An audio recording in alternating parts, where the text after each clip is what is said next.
Because statistically, a lot of you are not saving yourselves, and even I identify as Christian and I'm not practicing abstinence, I thought it would be worthwhile to have a real discussion about sexuality, how to honor our bodies, the temple that we've been given. If you're being honest with yourself and in the secret parts of your head while you're sitting at church, you know you and your boyfriend are having sex, or you know you're headed down that path, I just want you to have the tools to understand how to make those experiences positive. In church, our sex education is basically no, no, no, no, no, wear a white dress, yes.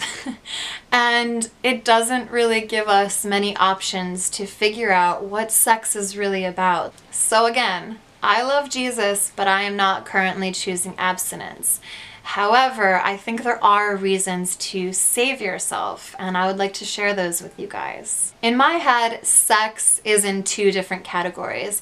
One is animalistic sex, and the other is sex as a physical expression of love. Animalistic sex includes all the reasons that animals themselves have sex.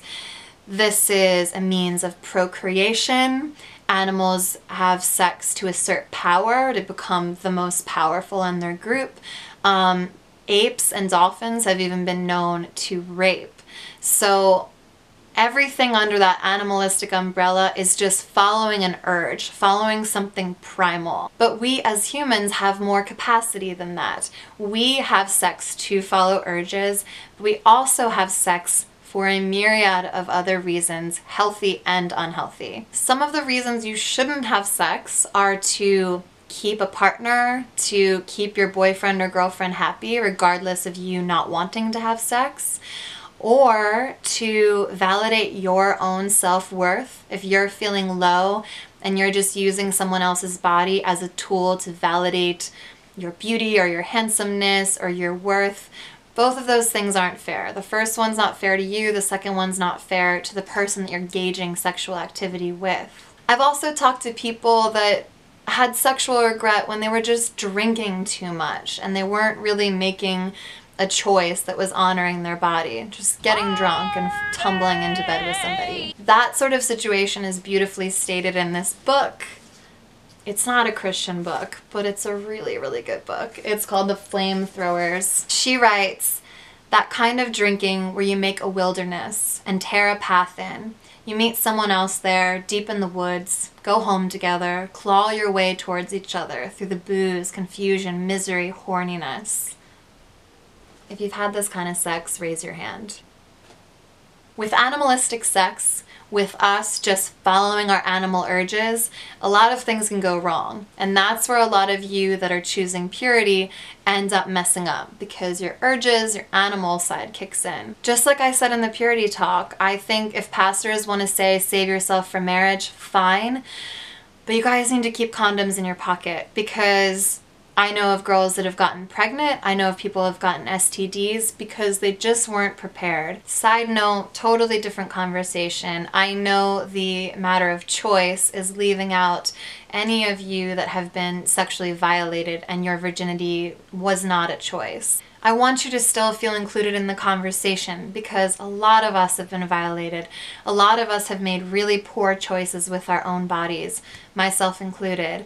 So this can also just be what it is for you to move forward, how you're addressing sex in your life from this moment on. Because my sexual education was no, no, no, I reached out to people actually on Facebook, and I had the best time ever talking on the phone with 7 different people. I wanted to talk to people that were raised in sex-positive environments or households that really felt they owned and took ownership over the choice about how they were going to do this, how they were going to have this virginity loss experience. My friend Natasha was raised with a mother who said, talk to me, I'm an open book, just communicate with me. So with her virginity loss, communication was everything.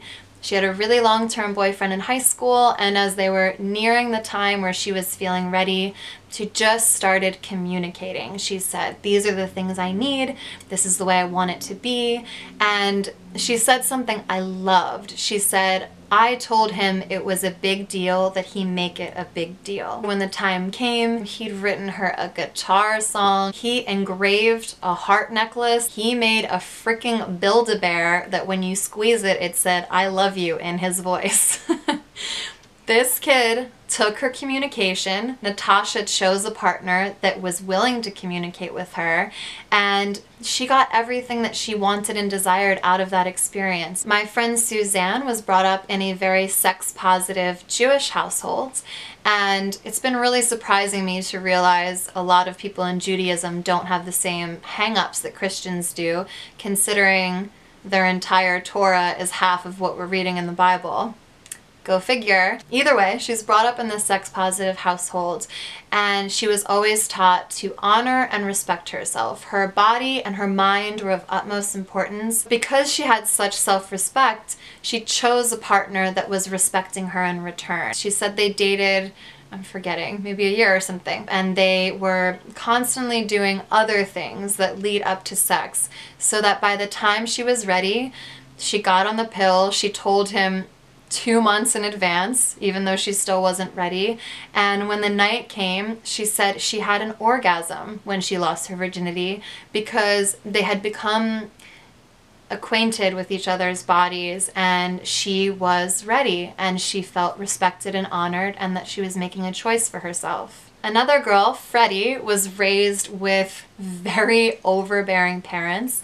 Weirdly enough, they went to Berkeley and they were like hippies, a chef, and a scientist, but they still had some kind of crazy qualms and guilt and fear and shame surrounding sex. However, Freddie is just a rebel at heart. When she started feeling like she was ready, she chose a dear friend of hers that she knew loved and respected her, and they went out into his car, and she had a condom. She brought it because she was anticipating this moment and she wanted to be prepared and safe. And then when they lost virginity to each other, she said it was full of joy and glee, and they just respected each other and loved each other, and they're still friends to this day. The last person I talked to, his story is interesting because he did have sex with a woman that was older, and it did come on unexpectedly. However, he said it really taught him a lot about consent and communicating with partners, because apparently she approached him with utmost respect. There was no pressure. It was just kind of a spontaneous moment, but he said it felt right. There was a condom used, there was safety involved, and he came out feeling very positive about that experience and that he had made a choice on his own for his own self. The quote, "save yourself for marriage," isn't in the Bible, and I've been researching that as well because I really want to understand where we're getting this information from and how things are either being imposed in our lives or how we're actually being genuinely encouraged to seek out our higher selves. This, again, is a conversation. I am not making any claims other than we need to talk. All of us need to talk. We need to talk to each other as Christians. We definitely need to talk to each other as sexual partners. We need to talk in general. Thank you so much for taking the time to listen. Please like and subscribe if you've enjoyed yourself, and feel free to communicate with me if you want to share anything or if you have any questions. Let's just keep this conversation going.